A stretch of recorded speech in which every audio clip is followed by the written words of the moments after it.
Hello everyone, Jacob here. In the last few lessons we've been talking about indirect speech, 간접 화법.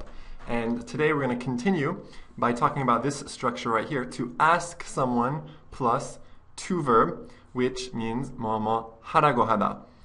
Alright, so in the last lesson actually we saw something that was very similar. If we go back up, we can see the last lesson a little bit. It says up here, to tell someone plus to verb also means 뭐뭐 하라고 하다.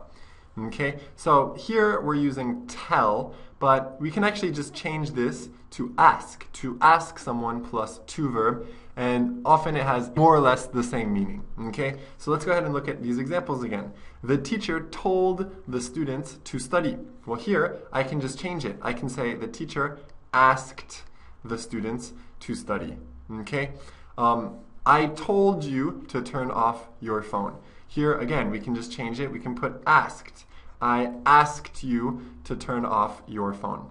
Okay, my boss told me to work overtime. My boss asked me to work overtime. Here, whether you use ask or tell, it's pretty much the same. Okay. So this will, all of these sentences here will translate to 뭐뭐 하라고 하다. Okay, 공부하라고 했어, 야근하라고 했어, etc. But there is a small difference, and I do want to kind of explain that. Whereas to tell someone is to talk about an order, to ask someone to do something, if we're using this structure right here, it sounds more like a favor. Okay, if I say, my teacher told me to study, it sounds like an order. He said, do it, study, you have to study. Okay, but if I say my teacher asked me to study, it just sounds nicer. It sounds more like a favor. Okay, but in those examples that we saw, again, the translation will be the same. 뭐뭐 하라고 하다. All right, so I actually don't really want to talk about this this usage of ask someone, but a second usage, a second way to translate this structure right here. So the first translation is 뭐뭐 하라고 하다, but there is actually a second translation. Sometimes it will be translated to 뭐뭐 해달라고, 뭐뭐 해달라고 하다. All right, and today I want to focus on how to use this structure and for this kind of translation right here, for this meaning right here. Okay? 뭐뭐 해달라고. So let's look at our first example, which is a very common example. My friend asked me to help him. Okay? So this is actually just very, very useful, very practical. My friend asked me to help him. Someone asked me to help him or her. What does this mean? 도와달라고 했어요. 친구가 도와달라고 했어요. Okay, so here the structure that we're using is basically the same as the previous structure. My friend, here we have a subject, asked someone to verb. Okay, so that's how we use this structure. In this case though, it's not going to mean 뭐뭐 하라고, it's going to mean 뭐뭐 해달라고. So how do you know which meaning it is? Well, it just kind of depends on the context. Okay, let's look at our second example. My girlfriend, I'm going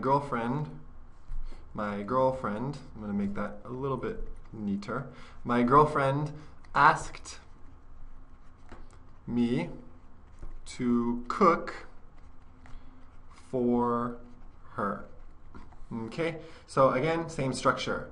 Subject asked someone to verb. Okay, in this case, to cook. So what does this mean? It means 요리해달라고 했어요. So 여자친구가 요리해달라고 했어요.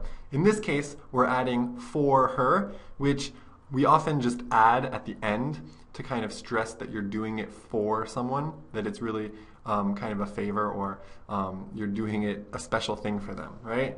You don't necessarily need it, it just makes it sound a little bit better. My girlfriend asked me to cook is possible. My girlfriend asked me to cook for her. Again, I'm just stressing that I'm doing it specially for her, okay?